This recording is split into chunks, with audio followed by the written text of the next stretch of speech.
Hello and welcome. You are now looking at the website evernote.com, which is home for the productivity app Evernote.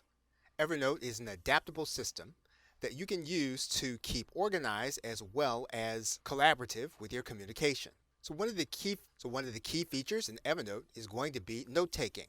Whether you do that note taking digitally or you do it in an analog format, Evernote is there to house what it is that you have written. It takes those notes and anything else that you'd like to keep and archives them.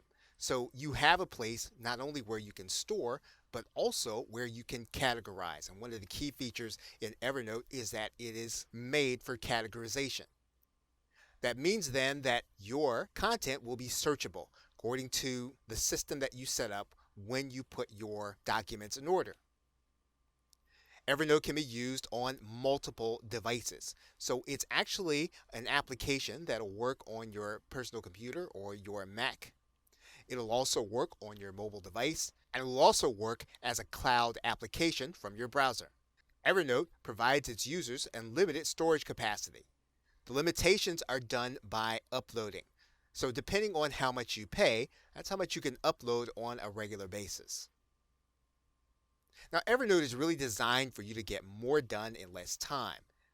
It's designed to increase the level of your communication, whether or not you're going to be working with someone on specific information or you want to collaborate with a customer or someone in your organization or concerning your organization or even people who are working on your team.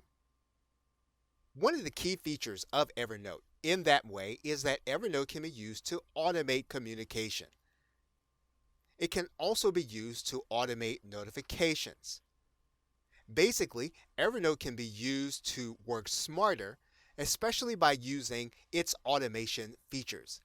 And so, as a result of that, in this course, we're going to be focusing on how you can automate communication and notifications so that you'll be able to work smarter. Okay, so with that, thanks, and I will see you in another video.